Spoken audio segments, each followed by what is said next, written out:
And now on the line is Steve Bradley from Rail Lobby Group Into the West. Steve, welcome back to Near FM.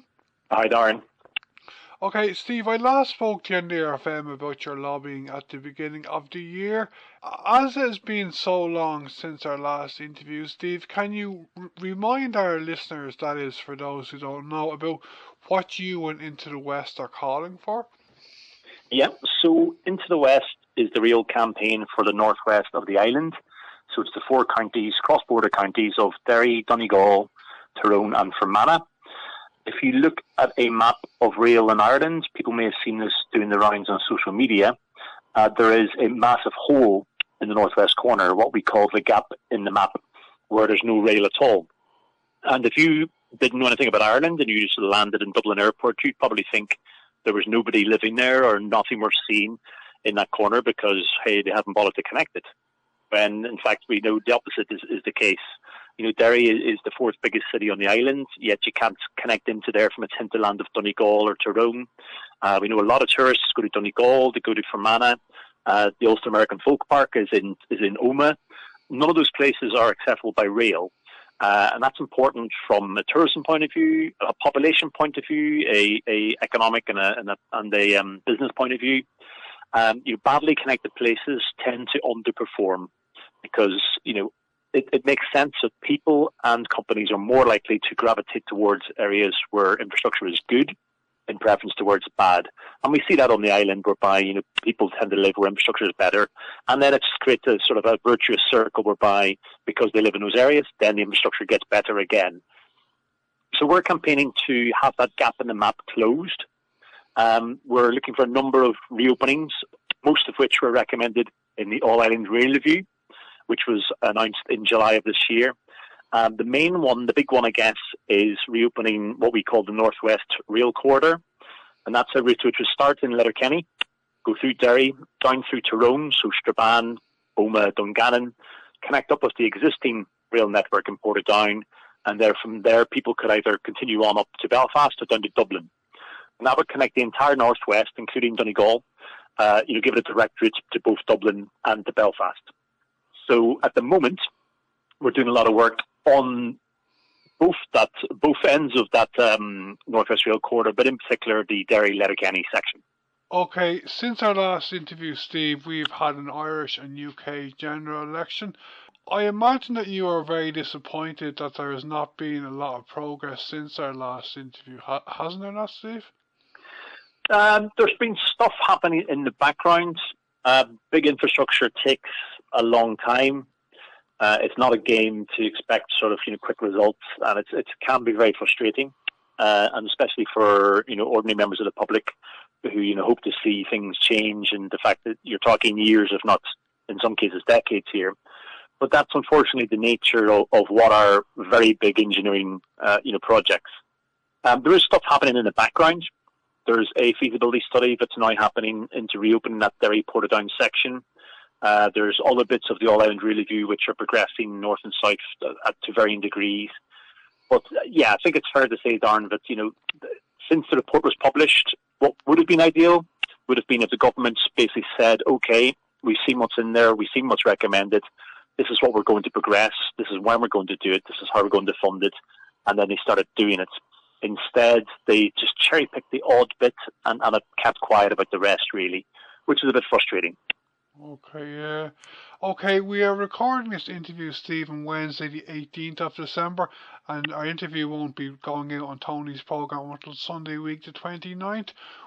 We may have a better idea by the time this interview is broadcast on Near FM about who is going to make up the next government in the Republic, and indeed the new Dáil sits today for the first time, Wednesday the 18th. Do you have any kind of expectations, Steve, that there are going to be parts of the new programme for government that will, over the next, say, few months or a year, or the lifetime of the programme for government, that there will be any parts that will involve building rail in West Ulster? Good question. I'm always hopeful. I don't see much signs at the moment of it being treated as a priority. the people in the government in North and South nod along to the idea of, oh yes, we really should have rail in Donegal, and the All-Ireland Review recommended it, etc.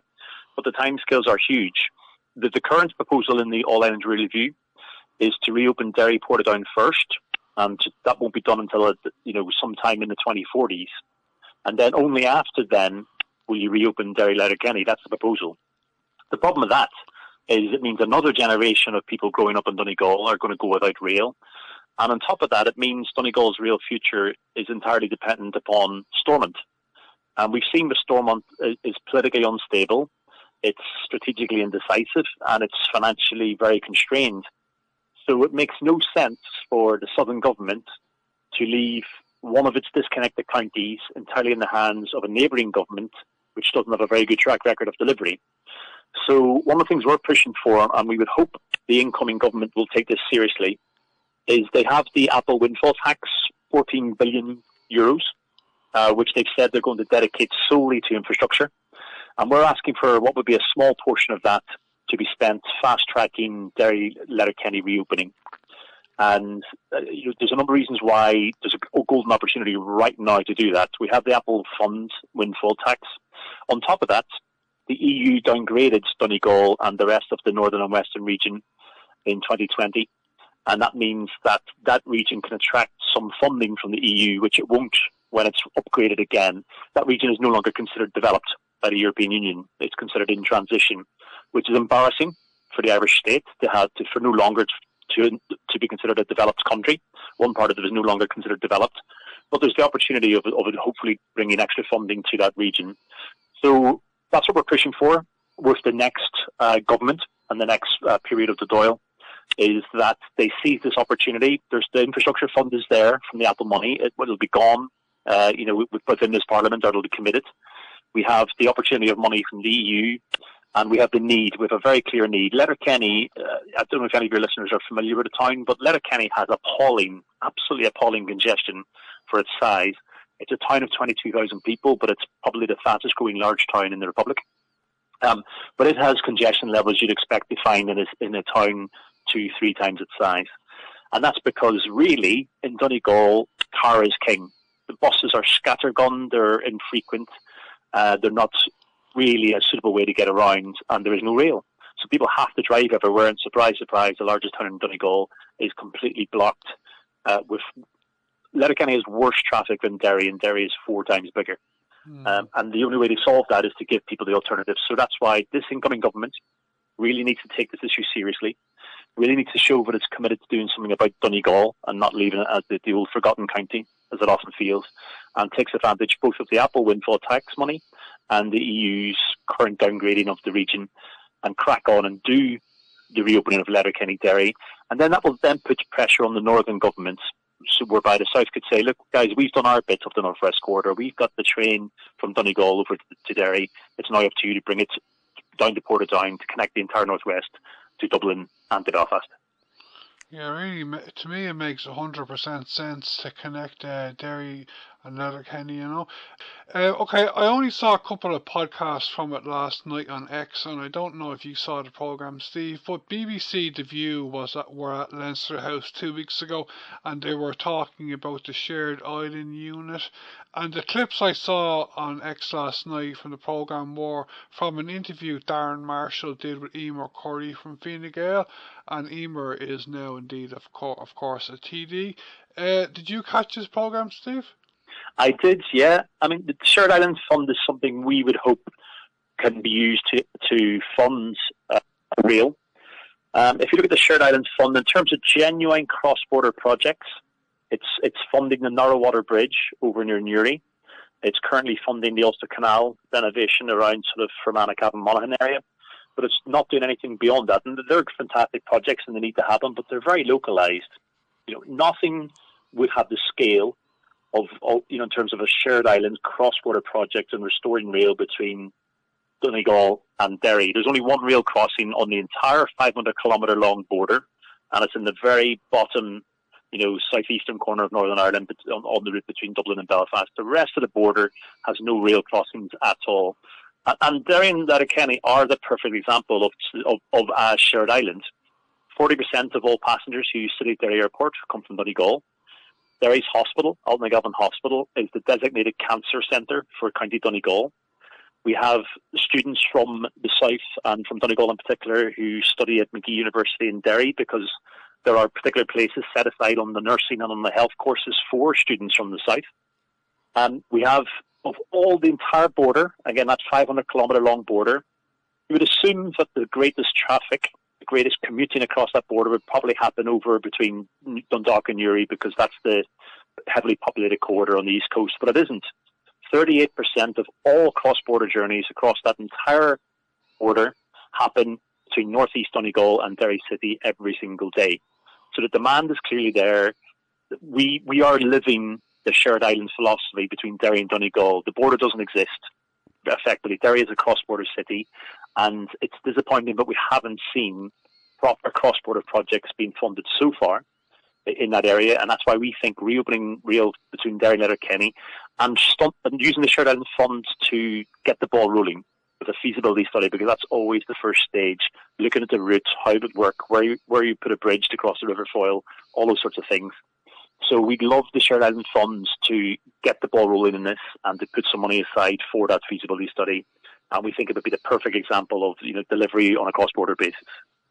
Yeah, I think the shared island unit, the opportunity is there, like it's for the grasping. If the government and the Republic have the competence to do it, it's a fantastic opportunity, I think.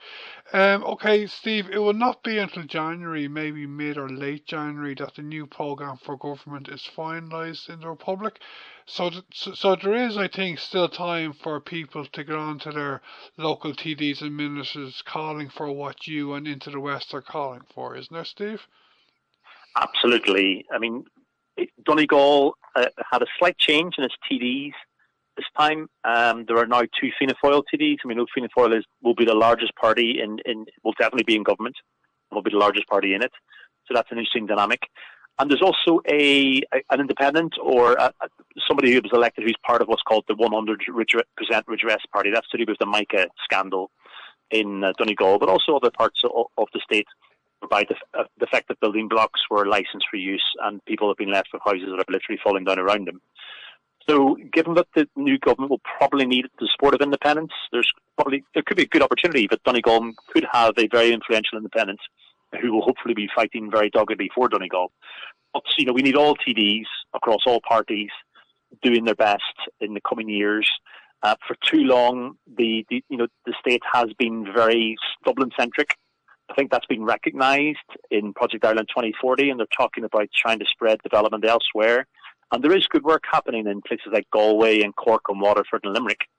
But there's still that sense that Donegal is forgotten about. And it's a county with immense potential in terms of tourism, in terms of its people, their ingenuity.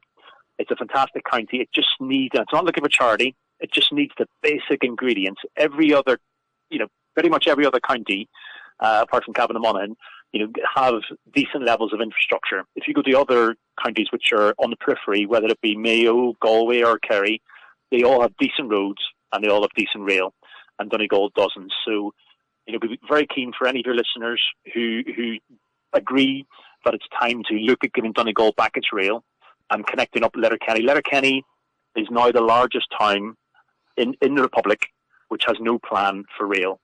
It's the third largest without rail full stop, but the other two places that are bigger than it, which are Swords and Navan, now have plans in place to get rail back within 10 years. Letterkenny has no such plan. So any of your listeners think, this needs to be addressed, please do speak to your TDs of any party or any constituency. It's about time we just played fair by the Northwest, by Donegal, and it's about time we close the gap in the map.